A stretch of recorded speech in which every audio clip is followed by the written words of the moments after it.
В современном мире чаще всего причиной развода является измена одного из супругов. А ведь всего 2-3 века назад разводов вообще не было, потому что за измены карали очень жестоко.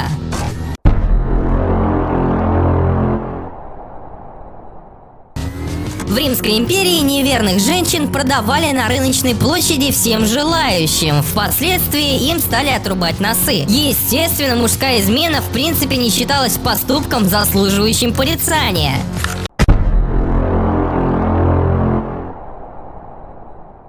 В Древней Руси в прелюбодействе могла быть виновна только женщина, но никак не мужчина. Наказание было позорищем. Женщину не лишали жизни намеренно, правда, выжить удавалось не всем. Изменщиц привязывали к столбу на несколько дней, водили по улицам обнаженными, и при этом любой мог ударить женщину или бросить в нее чем-то.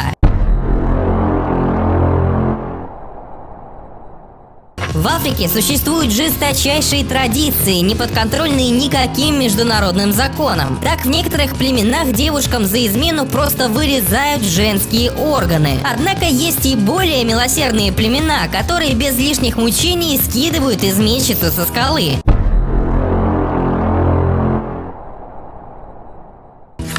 Кто бы мог подумать, что Мали окажется самым терпимым к изменам государством. На территории этой африканской страны проживает огромное количество различных племен, у которых весьма своеобразные своды законов. Племя Дагонов одно из самых либеральных. У них измена разрешена, кроме случаев инцеста. Однако и в этом случае любовников ждет лишь изгнание из племени.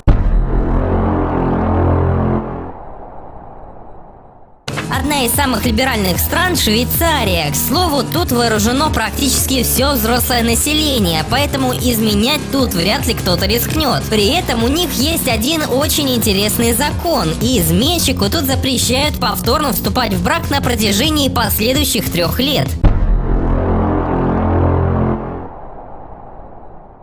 Афганистан – восточная страна, и здесь бережно следят за соблюдением правил морали. Чтобы отбить желание ходить налево, неверных супругов ждет публичная порка. Если же измена повторяется неоднократно, тогда не избежать тюрьмы, а срок может быть вплоть до 10 лет.